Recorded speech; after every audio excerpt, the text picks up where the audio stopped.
हम सभी अपनी लाइफ में आगे बढ़ना चाहते हैं, खुशी से रहना चाहते हैं, हैप्पी रहना चाहते हैं और प्रोग्रेस चाहते हैं। लेकिन अगर हम टॉक्सिक लोगों के बीच में हैं, तो ये थोड़ा मुश्किल हो जाता है, क्योंकि टॉक्सिक लोग हमेशा ऑब्स्टिकल्स क्रिएट करते हैं, कभी छिप के, कभी सामने से आपको कंफ्यूज कर देते हैं, आपके ऊपर कंफ्यूजन क्रिएट करते रहते हैं, आप अपने आप पे ही डाउट करने लगते हैं, ऐसी सिचुएशंस क्रिएट करते हैं। इसी पर आगे हम अभी डिस्कस करेंगे। आप सभी का स्वागत करती हूँ heal and grow with Richa Tyagi के इस नए वीडियो में। आशा करती हूँ, उम्मीद करती हूँ आप सभी बहुत हेल्दी होंगे, हैप्पी होंगे और पॉजिटिवली अपनी अपनी लाइफ में आगे बढ़ रहे होंगे।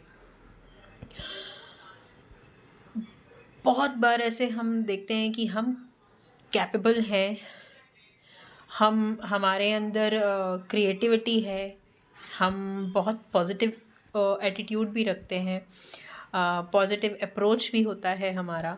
लेकिन क्या ऐसा है कि क्या ऐसी चीज़ है जो हमें रोक देती है? क्या ऐसा है जो हमें आगे बढ़ने से हमें आगे बढ़ने दे रहा है? तो कई बार हमारे आसपास के जो लोग होते हैं ना, हमारे खुद घर के भी होते हैं, हमारे फैमिली में, हमारे फ्रेंड्स, इवन हमारे ऑफिस में तो होते ही हैं। हमारे आसपास इतने टॉक्सिक लोग होते हैं कि वो आपकी ग्रोथ से जलते हैं, डरते हैं और कहीं ना कहीं उनकी अपनी इनसिक्योरिटी होती है कि जिसकी वजह से वो आपके किसी भी छोटे से छोटे डिसीजन में भी वो आपका खुद का भी डिसीजन होता है ना, तो वो आपको नहीं चाहते कि कोई डिसीजन आप खुद लेने लायक हो। वो आपको इस लेवल तक अपने कंट्रोल में रखना चाहते हैं। और इसका रीज़न ये होता है क्योंकि वो खुद इनसिक्योर होते हैं, अपनी पर्सनैलिटी को लेके डाउटफुल होते हैं और वो क्रिएट करते हैं ऐसा केओस कि आप आप में कैलिबर नहीं है, आप कैपेबल नहीं हो, आप में कमियां हैं और आप किसी लायक नहीं हो। पूरी की पूरी पर्सनैलिटी आपको ऐसा डाउट में ला देंगे, जो वो खुद होते हैं ऐसा वो आपके सामने आपको बना देंगे। आप डाउट में आ जाओगे कि यार ऐसा कैसे हो गया, क्या मैं ऐसा हूँ, क्या मैं ऐसी हूँ। और ऐसा वो अकेले नहीं करते हैं, उनके आसपास बहुत सारे ऐसे जाल उन्होंने बिछाया होता है पूरा का पूरा। उनके आसपास ऐसे फ्लाइंग मंकीज़ होते हैं, ऐसे लोगों को वो इन्वॉल्व रखते हैं कि छोटी छोटी चीज़ों का बहुत बढ़ा के आपके बारे में अगेंस्ट आपके लिए बोलेंगे। और देखो ये तो ऐसा है, देखो आप अगर अपनी बात रख रहे हो ना कि नहीं ऐसा नहीं है, तो वो इस चीज़ को भी बहुत बड़ा बना के दिखा देंगे कि देखो ये किस तरह से हमसे बात करता है, किस तरह से हमारे साथ ट्रीट करता है। आप मतलब आपको पूरी की पूरी आपकी जो पर्सनैलिटी है ना, वो बिल्कुल उसके आपको ऑपोजिट बना देंगे। और आप इतने कन्फ्यूजन में आ जाओगे कि आपको पता ही नहीं चलेगा कि कब आप ऐसे नहीं थे और कब आप ऐसे हो गए।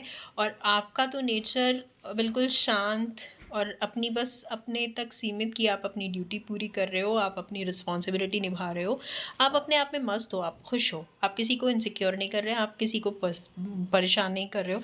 लेकिन ये आपको इस कदर इस तरह से आपको आपके अंदर दिमाग में बैठ जाते हैं ना, घुस के, कि आपको लगता है कि आप निकलो कैसे इससे बाहर। क्योंकि ये नहीं चाहते कि आप किसी भी तरह की ग्रोथ कर पाओ। आपकी आपकी फाइनेंशियल ग्रोथ नहीं चाहते, आपकी आपको एक तरह से मेंटली आपको कंट्रोल करते हैं, फिज़िकली नहीं चाहते कि आप एक्टिव रहो। क्योंकि आप मेंटली जब आप थके रहोगे तो आप फिज़िकली तो वीक होते ही रहोगे ना। आपकी जो आपके अपने दोस्त होते हैं या जो आपके क्लोज वंस होते हैं, जो क्लोज फैमिली मेम्बर्स होते हैं, मदर, फादर, सिस्टर, ब्रदर, जो भी आपके अपने क्लोज वन हैं, कुछ इस तरह से क्रिएट कर देंगे सिचुएशन कि आप उनसे भी बात करते हुए डरोगे, झिझकोगे, या अपने आपके अंदर इतना आक्रोश या गुस्सा हो जाएगा कि आप झुंझलाहट उनसे निकालोगे, आप अपने मन की बात किसी से कह नहीं पाओगे, आपको इतना अकेला कर देते हैं। और फाइनेंशियल ग्रोथ तो चाहते ही नहीं है। अगर आप इंडिपेंडेंट हो गए तो इनका कंट्रोल तो कैसे करेंगे आपके ऊपर। तो इन सब ये आपको बहुत मतलब इनसिक्योर खुद होते हैं, लेकिन आपको अपने ऊपर ऐसा कर देंगे कि आप खुद से इनसिक्योर हो जाते हो। आपके पास कोई जवाब नहीं होता इनको देने के लिए सिवाय अकेलेपन के और सिवाय अपनी कमियां ढूँढने के। तो आप ऐसे टॉक्सिक लोगों से कैसे बच सकते हो, उसके रास्ते आपको खुद निकालने पड़ेंगे। आपको ढूँढना पड़ेगा कि आपकी, अगर वो आपको दबा रहे हैं ना, ऐसा करो मत करो, कन्फ्यूजन में ला रहे हैं, हाँ, हाँ, सामने बोलेंगे हाँ, हाँ, करो, करो, कोई प्रॉब्लम नहीं है, करो। फिर पीछे से बोलेंगे पर करोगे कैसे? तुम्हारे पास कोई एक्सपीरियंस नहीं है, तुम तो देख लो। आपको बहुत मतलब बहुत अलग-अलग तरीके की चीज़ें आपके साथ ये क्रिएट करेंगे।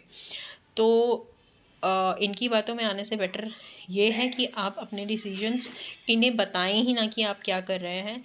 जब आप धीरे अपने डिसीजंस खुद प्लान करते हैं कि मुझे ये करना है, मुझे ये चाहिए, मैं करूँगी, छिप के, शांतिपूर्वक, बिना किसी को बताए हुए आप क्या कर रहे हो, सिर्फ़ आपको पता हो, आप आगे ग्रो करते रहिए। और फिर अचानक से जब आप इस लायक हो जाते हो कि आप क्या कर रहे हो, क्या नहीं कर रहे हो, जब उनका इन्वॉल्वमेंट रहेगा ही नहीं, तो कंट्रोल तो अपने आप जाएगा। शांतिपूर्वक जब तक आप अपने आप को पूरी तरह से सक्षम इस तरह से नहीं बना सकते कि आप अपने डिसीजन खुद लेने लायक हो, चुपचाप अपने काम में लगे रहो। किसी को कुछ भी बताने की ज़रूरत नहीं है। अगर स्टार्टिंग में ही बता दिया तो फिर आपका अच्छा भला काम, शांतिपूर्वक चलने वाला आपका जीवन बिल्कुल तहस-नहस कर देंगे। हर तरह के ऑब्स्टिकल्स क्रिएट करते हैं, अपने आस-पास ऐसे लोगों को बिछा के रखते हैं। इसलिए जो करना है शांतिपूर्वक करो, इन्हें पता नहीं होना चाहिए। तो आप अपने लाइफ में आगे बढ़ सकते हो, मेंटली ग्रो कर सकते हो, स्पिरिचुअली ग्रो कर सकते हो, फाइनेंशियली ग्रो कर सकते हो। इनसे एक डिस्टेंस मेंटेन, हम कहते हैं कि जब हमारे घर में ही ऐसे लोग हों तो हम डिस्टेंस कैसे मेंटेन करें। आप अपनी ड्यूटी निभाओ, कम से कम बात करो, जितना पूछा जा रहा है उतना जवाब दो। अपनी तरफ से कुछ बात मत करो, अपनी तरफ से कोई भी कुछ भी कहने की ज़रूरत नहीं है। कोई आपको कह रहा है ऐसे करो, ठीक है ऐसे कर रहे हैं, ऐसे मत करो, ठीक है ऐसे मत नहीं कर रहे। लेकिन आपको खुद से जो करना है, खुद के लिए जो करना है, आपकी फैमिली मेम्बर्स या बच्चे हैं उनके लिए जो करना है वो अपने हिसाब से आप करते रहिए। किसी को कुछ बताने की, कुछ करने की, कुछ कहने की ज़रूरत नहीं है। हर किसी को वो टारगेट करते हैं कि तुम ऐसे हो, तुम्हारा वो ऐसा है, तुम्हारी भाई ऐसा है, तुम्हारी बहन ऐसी है, देखो हम कितने अच्छे हैं, देखो हम कितने ख़राब हैं, देखो ऐसा, देखो वैसा। वो आपको पूरी तरह से कंट्रोल करते हैं और कुछ नहीं। इनके अगर आप ट्रैप में फँस गए तो आप फँसते चले जाओगे। अपने आप को इतना मजबूत कर लो, और ये बहुत मुश्किल नहीं है, बहुत मुश्किल नहीं है, कर सकते हो। बस अपने ऊपर कंट्रोल, अपने ऊपर विश्वास रखकर आप बहुत आसानी से इन सब ट्रैप से बचे रह सकते हो और अपने आप को ग्रो कर सकते हो। तो ये आपके ऊपर है कि अपने आप की बाउंड्रीज़ कैसे सेट करनी है। यहाँ मैं कहूँगी कि कुछ-कुछ टाइम निकाल के ना कुछ अपनी हॉबीज़ पे तो काम करो ही, लेकिन स्पिरिचुअली भी कुछ अपने आप को स्पिरिचुअली भी ग्रो करो। चाहे वो गीता पढ़ना हो या जिसमें भी आपका बिलीव है। कुछ बुक्स पढ़िए, जो भी आपको अच्छी लगती हैं, जो भी आप टाइम वेस्ट भी तो करते हो ना बहुत सारा, रो के कि इसने मुझे ऐसा कह दिया, उसने मुझे ऐसा कर दिया। कुछ टाइम अपने लिए निकालो। तो टाइम लगेगा, बट आप अपनी जो जिस कंडीशन में आप एकदम फँसे हुए हो, उससे आप बाहर आ जाओगे। अब ये आपके ऊपर है किस तरह से आना है। उम्मीद करती हूँ आप अपने ऊपर काम करोगे। नेक्स्ट वीडियो में हम फिर बहुत जल्दी मिलेंगे। तब तक के लिए नमस्कार। हैप्पी रहिए, हेल्दी रहिए, अपने लिए भी कुछ कीजिए, अपने लिए टाइम निकालिए। अभी के लिए इतना ही, मिलते हैं नेक्स्ट वीडियो में। नमस्कार।